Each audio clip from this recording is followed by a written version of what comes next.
Online class में आपका बहुत बहुत स्वागत है। अनुभव and institute of systematic studies पर आज हम स्टार्ट करने जा रहे हैं 10th क्लास का first chapter chemical reaction and equations. Chemical reaction and equation से चैप्टर स्टार्ट करने से पहले आपको कुछ बेसिक जानकारी इस चैप्टर से रिलेटेड होनी चाहिए। फर्स्ट तो आपको एलिमेंट्स के नाम पता होने चाहिए, उनकी वैलेंसी के बारे में पता होना चाहिए, उसके बाद ही आपको ये चैप्टर कुछ समझ में आने वाला है। तो ये बेसिक नॉलेज आपको क्लास 9th में थोड़ा बहुत होगा। फिर भी आपको इस चीज़ों का नॉलेज नहीं है तो हम आगे जैसे जैसे ज़रूरत पड़ेगी आपको मैं बेसिक नॉलेज भी बताता जाऊँगा। तो चलिए स्टार्ट करते हैं आज क्लास 10th का chapter number first, chemical reaction and equation. तो सबसे पहले हम देखेंगे इक्वेशन के बारे में, इक्वेशन क्या चीज़ होती है उसके बारे में देखेंगे, और उसके बाद में हम केमिकल रिएक्शंस जो होती हैं उनके टाइप्स कौन कौन से होते हैं उन सब के बारे में स्टडीज़ करेंगे। तो चैप्टर फर्स्ट का अपना नाम है केमिकल रिएक्शंस एंड इक्वेशंस के बारे में हम स्टार्ट करने जा रहे हैं। तो हम स्टार्ट करते हैं। सबसे फर्स्ट आपको देखो मोबाइल स्क्रीन पर अपनी केमिकल रिएक्शंस होती क्या है उसके बारे में डिस्कस करेंगे। सबसे पहले तो दुनिया में जितनी भी केमिकल रिएक्शंस होती है उनको लिखने का एक सिस्टमेटिक तरीका होता है, उस सिस्टमेटिक तरीके के हिसाब से अपने को यहाँ पर पढ़ते जाना है। तो सबसे पहले हम देखेंगे केमिकल रिएक्शंस जो होती है उसकी डेफिनेशंस आपको बोर्ड पर दिखाई दे रही होगी। A chemical reaction is the process that leads to the transformation of the one set of the chemical substance to another. तो जितनी भी केमिकल रिएक्शंस होती है उसके अंदर कोई भी एक सब्सटेंस होता है उसको हम बोलते हैं रिएक्टेंट, और जो हमारे सामने बनता है उसको हम बोलते हैं प्रोडक्ट के नाम से। तो एक chemical reaction is a process, एक तरह का प्रोसेस होता है दैट लीड्स टू ट्रांसफॉर्मेशन, मतलब स्थानांतरित करती है और वन सेट ऑफ केमिकल, कोई भी एक सेट होता है केमिकल सब्सटेंस का, उसको दूसरे सब्सटेंस के अंदर चेंज करने का जो प्रोसेस होता है उसे हम बोलते हैं केमिकल रिएक्शन के नाम से। तो फर्स्टली आप सब बच्चों को ये पता होना चाहिए केमिकल रिएक्शंस होती क्या है। तो ये फर्स्ट डेफिनेशंस अपने को याद रखनी है। उसके बाद में हम देखते हैं classically chemical reactions encompassment change that only involve the position of electron in the formation of breaking to chemical bond between atoms। तो क्लासिकली केमिकल रिएक्शंस जो होती है वो मोस्टली जो कोई भी एक सब्सटेंस होता है उसको तोड़ते हैं, और तोड़ने के बाद में एक नया सब्सटेंस बनाने का जो प्रोसेस होता है, इस सब प्रोसेस के अंदर केमिकल बॉन्ड टूटते हैं और सेकेंडली आपके एटम्स जो होते हैं उन्हें तोड़ा जाता है। with number of change the nuclei and can often be the described by the chemical equations। तो केमिकल इक्वेशंस के द्वारा हम किसी भी केमिकल रिएक्शंस जो होती है उसको डिस्क्राइब कर सकते हैं। तो चलिए स्टार्ट करते हैं। नेक्स्ट टॉपिक अगला अपन केमिकल रिएक्शंस जो दैनिक जीवन में हमारे होती है, डेली लाइफ के अंदर कौन कौन सी केमिकल रिएक्शंस होती है उन सब के बारे में हम डिस्कस करेंगे। स्क्रीन पर आपको दिखाई दे रहा होगा बहुत सारी केमिकल रिएक्शंस। सबसे पहले है कुकिंग फूड, जो भी हम फूड पकाते हैं, खाना पकाते हैं, वो सब केमिकल रिएक्शंस होती है। इसके अलावा रेस्पिरेशन सबसे इम्पॉर्टेंट चीज़ है। रेस्पिरेशंस का एग्जांपल्स पढ़ा हुआ भी होगा आपने। केमिकल रिएक्शंस क्या होती है इसके अंदर, रेस्पिरेशंस की कोई बता सकता है? केमिकल रिएक्शन में रेस्पिरेशंस कैसे होता है उसका क्वेश्चन बनता है अपने बोर्ड में एग्जाम में। तो ये भी एक टाइप की केमिकल रिएक्शंस होती है। रेस्पिरेशंस के अंदर अगर हम देखेंगे तो जो भी हम फूड्स खाते हैं, ये वाला फूड जो होता है उसे हम लिखते हैं C6H12O6 से। ऑक्सीजन की प्रेजेंस में बर्न होती है और बर्न होने के बाद में ग्लूकोज जो होता है वो कार्बन डाइऑक्साइड, वाटर और एनर्जी के अंदर चेंज होता है। तो इस तरह से ये एक केमिकल रिएक्शंस है। नेक्स्ट एग्जाम्पल्स और दूसरे देखेंगे हम। रस्टिंग ऑफ आयरन वाला एग्जाम्पल बता रखा आपको। रस्टिंग ऑफ आयरन का मतलब लोहे के ऊपर जंग लगना भी एक केमिकल रिएक्शंस होती है, तो ये याद रखना है। फॉर्मेशन ऑफ कर्ड, दूध से दही बनना जो होता है वो भी एक प्रकार का केमिकल रिएक्शन का एग्जाम्पल है आपके सामने। LAB नाम के जो बैक्टीरिया होते हैं, लैक्टोबैसिलस बैक्टीरिया जो होते हैं, उनसे कर्ड जो होता है वो बनाया जाता है। नेक्स्ट एग्जाम्पल अगला देखें। चेंज इन कलर, कागज़ वाइट कलर का होता है, उसको अगर हमने जला दिया तो एक तरह की ये भी केमिकल रिएक्शन होती है, तो ये भी कलर चेंज होता है। ये भी एक प्रकार का एग्जाम्पल है अपने पास में केमिकल रिएक्शंस का। नेक्स्ट अपने दिया हुआ एवोल्यूशन ऑफ गैसेज। किसी भी चीज़ को हम जलाते हैं तो उसके बाद में जो गैस इवोल्व होती है, गैस उत्पन्न होती है, बाहर निकलती है, इस चीज़ को भी हम इवोल्यूशन ऑफ गैसेज के नाम से जानते हैं। तो इस तरह से बहुत सारे एग्जाम्पल अपनी डेली लाइफ में आते हैं। ये अलग अलग टाइप के एग्जाम्पल्स हैं जो केमिकल रिएक्शंस को शो करते हैं अपने। Cooking, respirations, rusting of, formation of curd. इसके अलावा और एग्जांपल देखा, change in colour, evolution of gases. ये सारे कैरेक्टर होते हैं हमारे डेली लाइफ के अंदर जितनी भी केमिकल रिएक्शंस होती हैं उन सभी के। उसके बाद में नेक्स्ट टॉपिक अपने आप आता है चेंज इन टेम्परेचर। देखा होगा आपने, किसी भी केमिकल को अपन किसी वाटर के अंदर या सॉल्वेंट के अंदर मिलाते हैं तो उसका टेम्परेचर चेंज हो जाता है, कुछ तो ठंडे हो जाते हैं और कुछ गर्म हो जाते हैं। ऐसे ही फॉर्मेशन ऑफ प्रिसिपिटेशन देखा होगा। प्रिसिपिटेशन का मतलब होता है इनसॉल्युबल सब्सटेंस का बनना, जो होता है वो कहलाता है प्रिसिपिटेशन के नाम से। तो बहुत सारी ऐसी चीज़ें होती हैं जब देखी होगी आपने, किसी के अंदर मिक्स करते हैं तो वो सॉलिड में चेंज हो जाता है, तो ये फॉर्मेशन ऑफ प्रिसिपिटेशन के नाम से जाना जाता है। तो ये अलग अलग एग्जांपल्स जो हैं वो हमारे केमिकल रिएक्शंस के दिए हुए हैं। फर्स्ट हम पढ़ेंगे इसके अंदर चैप्टर के अंदर केमिकल इक्वेशन। केमिकल इक्वेशन का मतलब जो भी हम केमिकल रिएक्शंस होती है उनको लिखने का एक तरीका होता है, एक मेथड होता है। उस मेथड के बारे में सबसे पहले हमें नॉलेज होना चाहिए। तो इसके लिए देखिए अपनी स्क्रीन के ऊपर केमिकल इक्वेशंस क्या होती है। तो ये chemical equation is the symbolic representation. Symbolic का मतलब सिंबल्स के रूप में, जैसे सोडियम को हम लिखते हैं Na से, पोटेशियम को K से लिखते हैं, Cl क्लोराइड होता है, H2O होता है। तो ये सिंबॉलिक प्रेजेंटेशन जो होता है इस चीज़ के बारे में हमें बताना है। Secondly of A chemical reaction in the form of a symbol and formulas. तो ये सेकंड डेफिनेशन हमें याद रखनी है। फर्स्ट डेफिनेशन देखी थी हमने केमिकल रिएक्शन की, और सेकंड हमें केमिकल इक्वेशंस जो होता है उसे किसे कहते हैं उसके बारे में याद रखना है।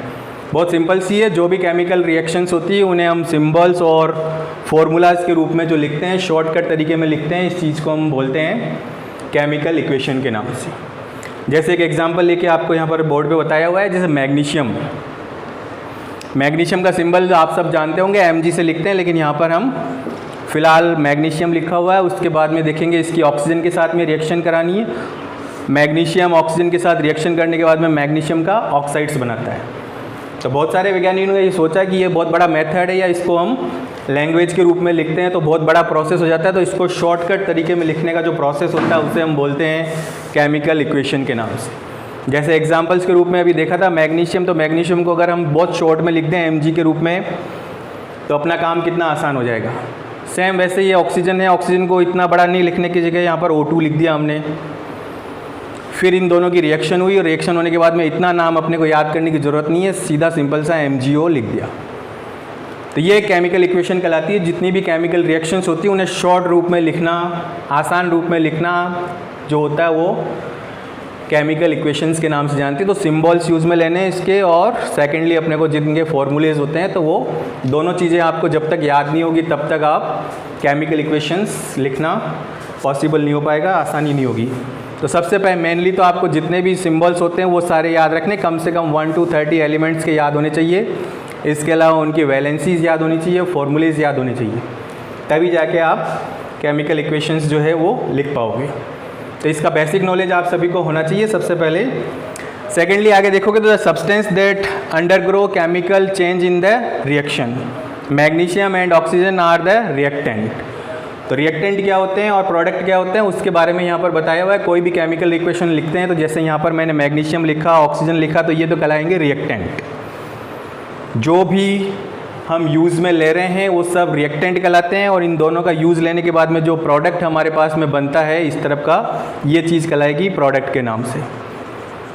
तो जितनी भी रिएक्शंस होती हैं उनके अंदर ये लेफ्ट साइड के अंदर जो भी हम लिखेंगे वो सब के सब कहलाते हैं रिएक्टेंट के नाम से, और जो राइट साइड के अंदर हम जो भी लिखेंगे वो सब के सब क्या कहलाएंगे, प्रोडक्ट कहलाते हैं। तो सबसे मेन चीज़ अपने को रिएक्शन लिखने के लिए ये याद होना चाहिए कि रिएक्टेंट क्या होते हैं। रिएक्टेंट 1 एक सिंगल भी हो सकता है, 2 भी हो सकते हैं, 3 भी हो सकते हैं, 4 भी, कितने भी जितनी ज़रूरत हो उतने हो सकते हैं। वो आपस में रिएक्शन करेंगे, और रिएक्शन करने के बाद में जो भी नया प्रोडक्ट हम तैयार करते हैं उसे हम प्रोडक्ट के नाम से जानेंगे।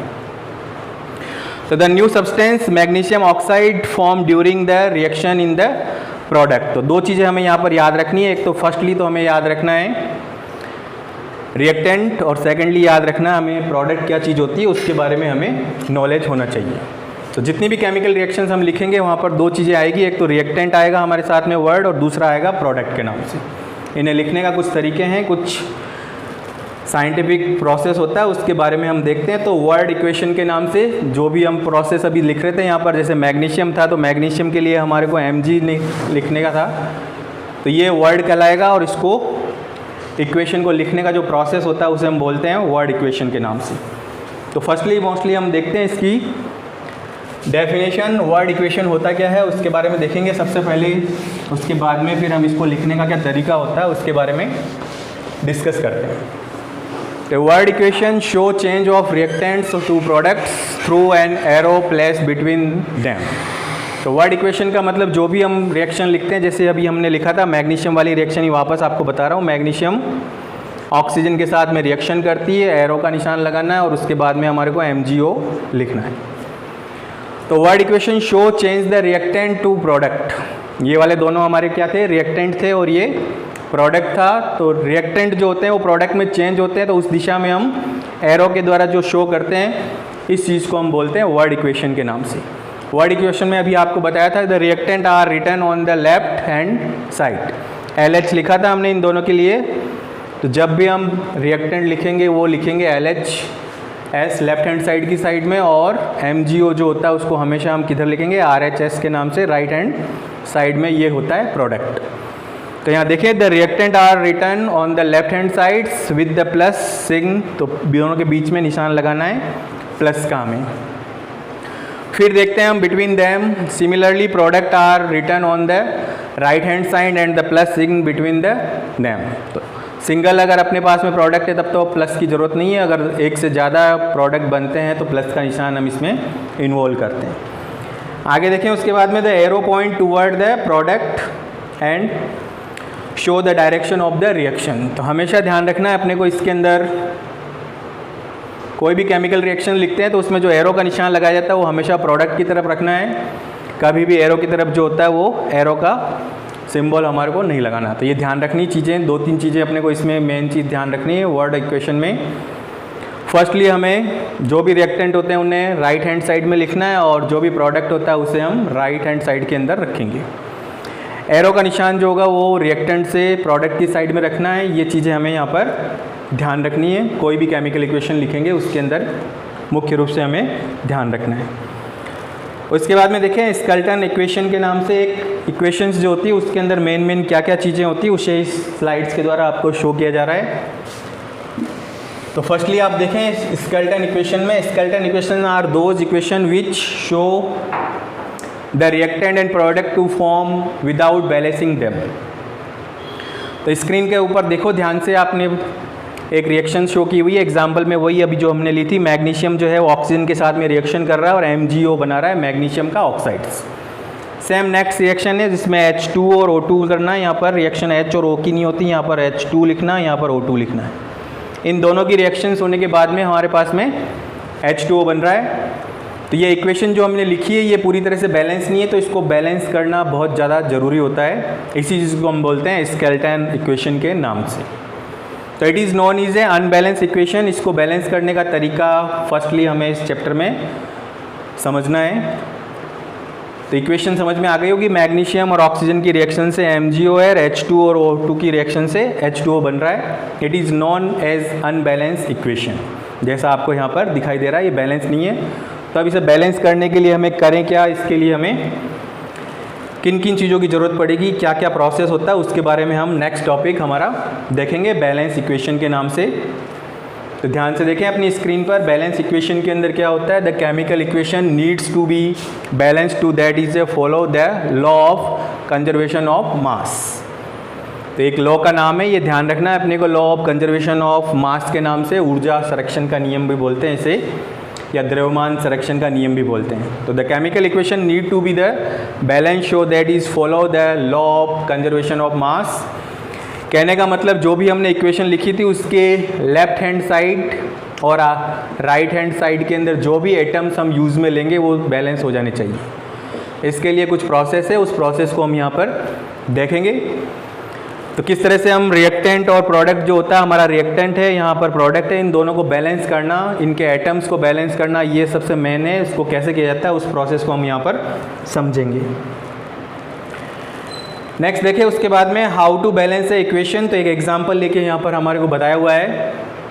ध्यान से देखें, how to balance an equation, there is a reaction between methane and oxygen produce carbon dioxide and water. तो यहाँ पर एक रिएक्शन हमारे लिखी हुई है, CH4 को हम बोलेंगे मैथेन के नाम से। मैथेन जो होता है वो ऑक्सीजन के साथ में रिएक्शन करता है और रिएक्शन करने के बाद में कार्बन डाइऑक्साइड और वाटर जो होता है वो रिलीज करता है इसमें। तो यहाँ पर ध्यान से देखोगे तो इस एरो के इस तरफ जो है हमारे पास में फर्स्टली तो है कार्बन, सेकंड है अपने पास में हाइड्रोजन और थर्ड है अपने पास में ऑक्सीजन। इन तीनों का जो एटम्स नंबर है यहाँ पर 1 है, इसका 4 है, ऑक्सीजन का 2 एटम्स हैं।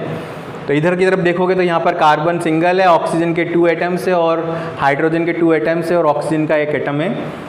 तो इस एरो के इस तरफ और इस एरो के इस तरफ बैलेंस करना हमारे को बहुत ज़रूरी है, तभी जाके हमारी रिएक्शंस जो होगी वो बैलेंस रिएक्शन कहलाएगी। तो कैसे इसको करते हैं, इसका प्रोसेस होता है एक, उसको ध्यान से हम समझने की ज़रूरत है। जितने नंबर ऑफ एटम्स इस एरो के लेफ्ट हैंड साइड में है उतने के उतने एटम्स जो होते हैं वो हमें राइट हैंड साइड में भी करने ज़रूरी होते हैं। तो इसके लिए हमारे पास में एक प्रोसेस है बहुत सिंपल सा, इस प्रोसेस को अपनाना है कि हमारे को एग्जाम्पल्स के द्वारा हम इसको समझेंगे। एक रिएक्शन के इधर देखोगे तो कार्बन है, हाइड्रोजन है और ऑक्सीजन है, इनके नंबर ऑफ एटम्स हमारे को लिख लेने हैं। सेम इधर की तरफ देखोगे तो कार्बन, हाइड्रोजन और ऑक्सीजन इनके एटम्स हम लिख लेंगे। एटम्स का मतलब समझ रहे होंगे, कोई भी फॉर्मूला होता है उसके अंदर एक एटम कार्बन का है और 4 एटम है अपने पास में हाइड्रोजन के, तो टोटल 5 एटम्स इसके अंदर है। तो सेम इसी तरह से इसके अंदर भी एटम्स अलग अलग टाइप के हैं, 4 हाइड्रोजन के, 1 कार्बन का एटम्स है और 2 ऑक्सीजन के एटम, तो टोटल एटम्स नंबर यहाँ पर दिए हुए हैं। सेम प्रोसेस यहाँ पर अपने पास कार्बन डाइऑक्साइड और वाटर के एटम्स है, तो इनको किस तरह से बैलेंस किया जाता है उसके बारे में हमारे को देखना है। तो केमिकल इक्वेशन में किसी भी तरह का चेंज नहीं करना है। फर्स्टली तो हमारे को ये ध्यान रखना है, जो भी केमिकल इक्वेशन या रिएक्शन हमें दी हुई है उसके अंदर कुछ भी चेंज हमें नहीं करना है। रिएक्शन को बिल्कुल भी नहीं छेड़ना है। रिएक्शन के आगे जो फॉर्मूले लिखे हुए हैं अपने पास, इन फॉर्मूलों के आगे अपने को ऐसे नंबर से मल्टीप्लाई करना है। यहाँ पर ध्यान से देखोगे तो इसके अंदर जो भी फॉर्मूला लिखा हुआ है इस फॉर्मूले के इस जगह हमारे को ऐसे नंबर ऐड करने हैं जिससे हमारे दोनों तरफ की जो एरो की रिएक्शन होती है वो बैलेंस हो जाए। तो इसको बैलेंस करने के लिए हमारे पास में क्या क्या प्रोसेस है, उस पहले इस प्रोसेस को पढ़ लेते हैं, उसके बाद में फिर हम अलग अलग टाइप की रिएक्शंस जो होती है उन्हें बैलेंस कर देखते हैं। तो चलिए स्टार्ट करते हैं क्या क्या प्रोसेस होता है। तो फर्स्ट पॉइंट देखें, the reaction show in a combination reaction and compound reacted with oxygen and the produce carbon dioxide and water. The technique is the to balance in the carbon atoms first, then the hydrogen atoms and then the oxygen atoms.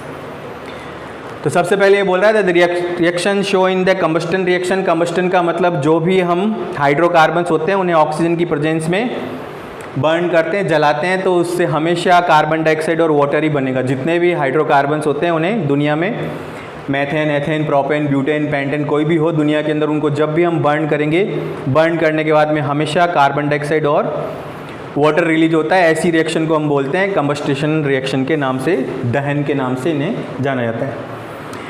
इस reaction के अंदर हमें बता रखा है compound react with the oxygen and produce carbon dioxide. तो जो भी हमारे पास में कंपाउंड है मैथेन, उसकी रिएक्शन ऑक्सीजन के साथ में करवा रखी है and carbon dioxide and water जो है वो प्रोडक्ट के रूप में रिलीज करते हुए यहाँ पर बताया हुआ है।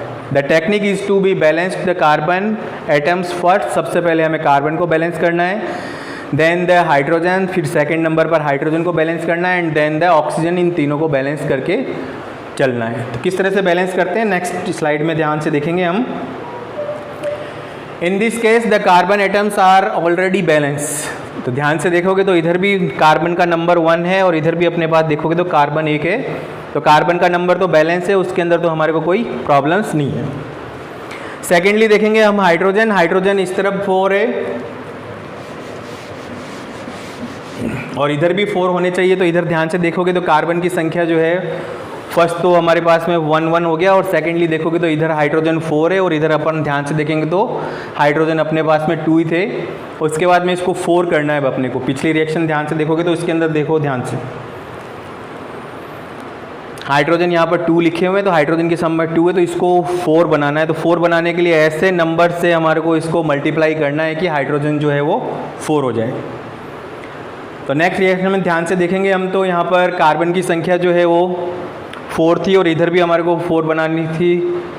हाइड्रोजन 4 है और इधर भी हाइड्रोजन को 4 करना है, तो इसको ऐसे नंबर से मल्टीप्लाई करना है। रिएक्शन के अंदर कुछ भी चेंज नहीं करना है, सिर्फ जो फॉर्मूला है उस फॉर्मूले के आगे की तरफ ऐसे नंबर से हमें मल्टीप्लाई करना है कि यहाँ पर 4 आ जाए।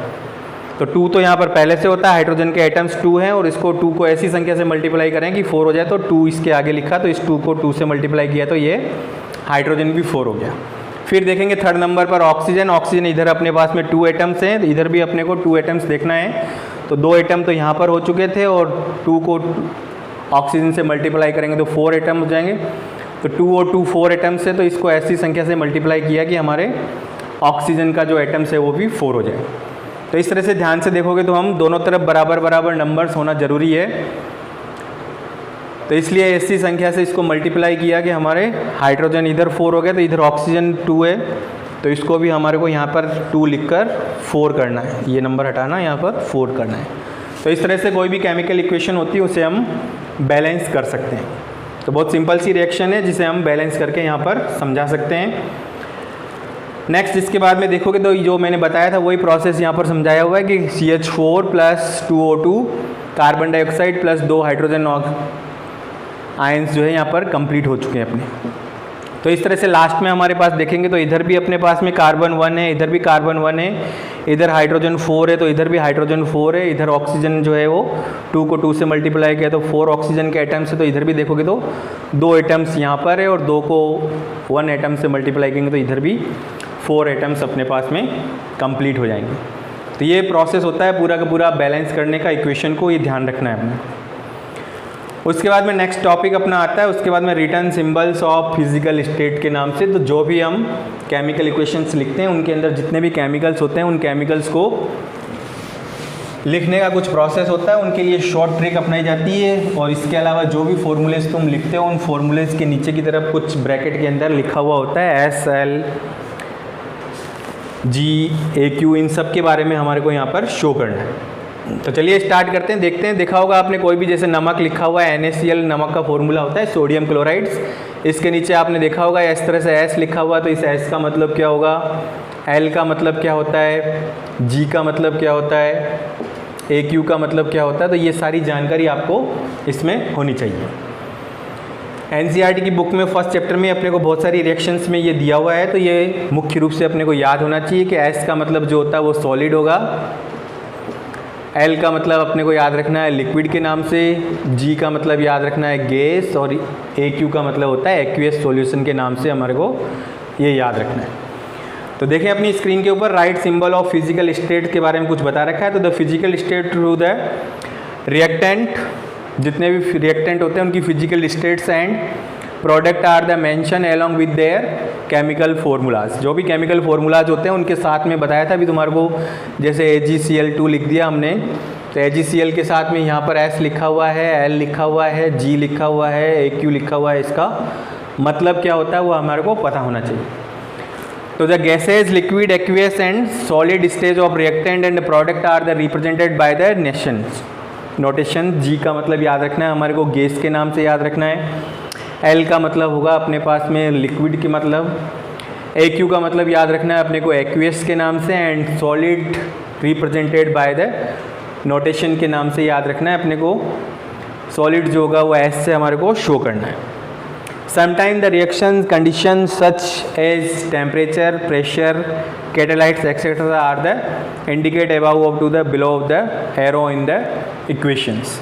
तो कभी कभी हमारे को समटाइम द रिएक्शंस जो होती है उसकी कंडीशंस के हिसाब से टेम्परेचर, प्रेशर, कैटालाइट्स जो होते हैं उनको भी एरो जो होता है उस एरो के ऊपर हमारे को यहाँ पर शो करना पड़ता है कि 100 डिग्री टेम्परेचर के ऊपर काम हो रहा है, या नेक्स्टली अपने को प्रेशर कितना है ATM के रूप में प्रेशर को बताना है अपने को। इसके अलावा कैटालाइट्स का नाम लिखना है यहाँ पर।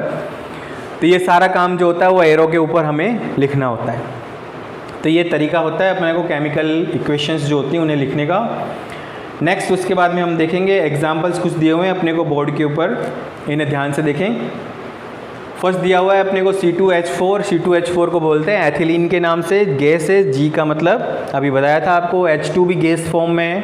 तो एथिलीन जो होती है वो हाइड्रोजन की प्रेजेंस में रिएक्शंस करती है और रिएक्शन करने के बाद में फिर यहाँ पर एथेन का निर्माण करती है, एथेन को जो है फॉर्म में चेंज करती है। तो यहाँ पर देखोगे इसको रिएक्शन को लिखने का तरीका है, यहाँ पर एथिलीन जो है वो हाइड्रोजन के साथ रिएक्शन करेगी, निकल यहाँ पर कैटेलाइट से, वो ध्यान रखना है। ये टेम्परेचर शो किया जाता है, तो ये भी बताया था आपको कि जो एरो होता है उसके ऊपर आपको टेम्परेचर शो करना है। सेकेंडली आपको निकल जो है वो कैटेलाइट्स के बारे में बताना है, और जो एथिलीन होती है वो हाइड्रोजन की प्रेजेंस में एथेन के अंदर चेंज होती है। तो जो लेसन नंबर 4 होगा कार्बन वाला, उसमें भी ये रिएक्शन आएगी कि अनसैचुरेटेड जो हाइड्रोकार्बन्स होता है वो निकिल कैटेलाइट्स की प्रेजेंस में हाइड्रोजन से रिएक्शन करने के बाद में एथेन में चेंज होता है, तो ये ध्यान रखना है। नेक्स्ट रिएक्शन बता रखी है, नाइट्रोजन जो है नाइट्रोजन की प्रेजेंस में ऑक्सीजन के साथ में रिएक्शन कराई जाती है, और ये टेम्परेचर जो दिया हुआ 3000 डिग्री सेल्सियस टेम्परेचर के ऊपर NO के अंदर चेंज होता है और नाइट्रिक ऑक्साइड्स बनाता है जो गैस फॉर्म में चेंज होता है। अगली रिएक्शन बता रखी है एग्जाम्पल्स ग्रुप में कार्बन डाइऑक्साइड की रिएक्शंस हाइड्रोजन की प्रेजेंस में की जाती है। तो ये फोटोसिंथेसिस की रिएक्शंस आ गई हमारे पास में, क्लोरोफिल और सनलाइट्स की प्रेजेंस में रिएक्शन होती है, और कार्बन डाइऑक्साइड और हाइड्रोजन जो चेंज होता है वो ग्लूकोज और ऑक्सीजन के अंदर चेंज होता है, प्लस इसमें वाटर और प्रोड्यूस होता है अलग से, जो आपको एक इक्वेशंस के अंदर लिखना है। अगला देखोगे अमोनियम नाइट्रेट जो होता है वो 170 डिग्री सेल्सियस और 240 डिग्री सेल्सियस पर वर्क करता है, और अमोनियम नाइट्रेट जो होता है वो नाइट्रस ऑक्साइड और वाटर के अंदर चेंज होता है। तो नाइट्रस ऑक्साइड गैस फॉर्म में, और ये लिक्विड फॉर्म में है, और ये सॉलिड फॉर्म में। तो कोई भी केमिकल इक्वेशंस होती है उसे किस टाइप से हम लिख सकते हैं, इसका प्रोसेस हमें याद होना चाहिए। तो return symbolic of physical states के बारे में हमें यहाँ पर ध्यान से याद रखना है। मुख्य रूप से अपने को याद रखना है फिजिकल स्टेट्स के अंदर मेन जो होता है वो गैस याद रखनी है। सॉलिड्स को L से लिखेंगे, एक्वेस को AQ से लिखेंगे, और सॉलिड को S से लिखा जाएगा। तो ये सारे सिंबल्स, G का मतलब क्या होता है, L का मीन्स क्या होता है, Q का मतलब क्या होता है, और S का मतलब क्या होता है, ये आपको केमिकल इक्वेशंस के अंदर लिखना बहुत ज़रूरी है, ये ध्यान रखना है यहाँ।